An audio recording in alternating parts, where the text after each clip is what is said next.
One of the things we want to encourage at St. Ambrose is that parents look at their sons' books, also encouraging them to speak about their work, what they've done in school, their homework, and areas of improvement.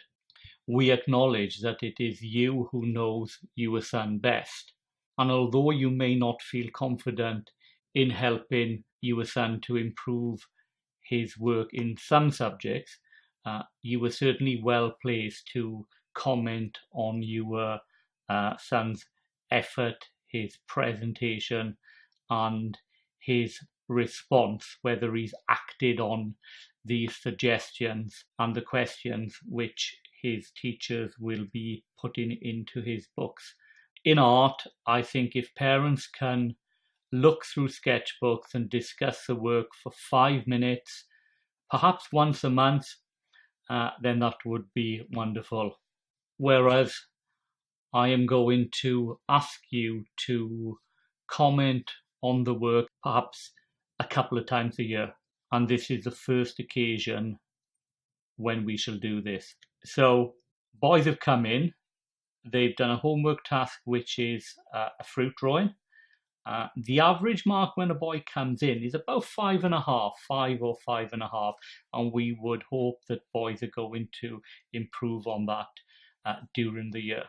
Next, they've done a mark making exercise. Some classes have started to look at the work of artists, and we are starting to see the presentation and the pride boys taking their work. And then the first major homework task was some research on a group of artists who are well known for their drawing skills. You may have noticed on the homework system we use that in this case boys are asked to write 2 or 3 sentences on the artist's life, 2 or 3 sentences on their most famous work, 2 or 3 sentences where they're writing about the individual drawings and commenting on the type of drawing techniques which were used, and these are the things we have talked about in class. They were also told that presentation would be a key component of how they would be marked. The work needed to be in chronological order, so the oldest artist first, and also presentation on how neat the writing was presented, whether guidelines were used, whether photographs were trimmed down neatly, stuck in carefully, etc. So if you look at this first example, we see a student who has written a good amount of work. I initially spot that he's not done it in chronological order. So he's done Picasso before Michelangelo. And although this looks very well presented, there's a rip in the corner of that Picasso picture. If we move on to the next stage, following on from my previous comment about the depth and the amount of work he's done, when you read it, it's a very high quality piece of work, well presented apart from the chronological order.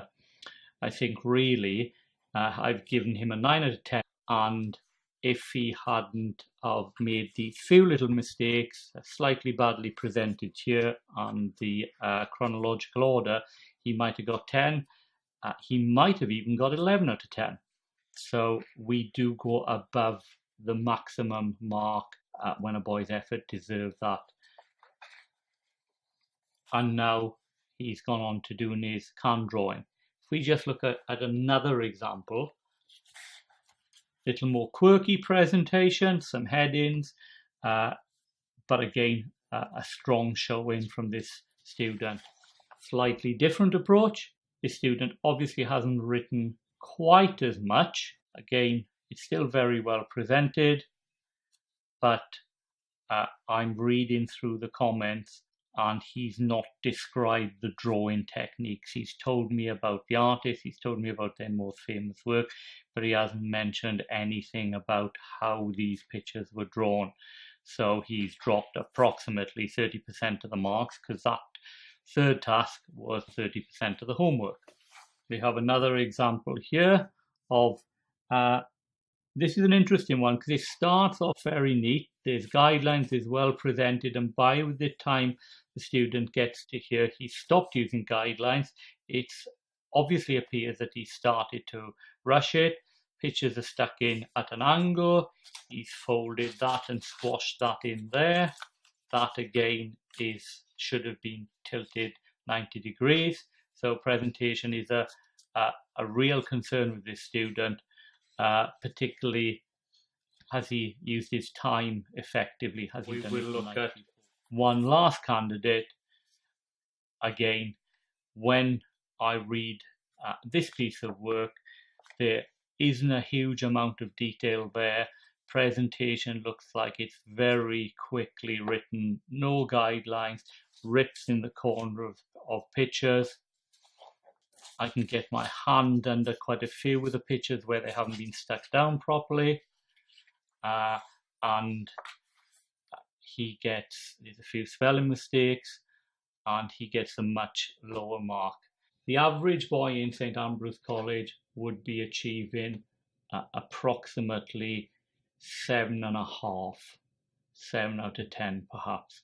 Maybe slightly higher for the written work and slightly lower for the drawing work at the beginning. So what I'd quite like you to do as parents is have a chat to your son about his work, chat about his efforts, chat about his presentation.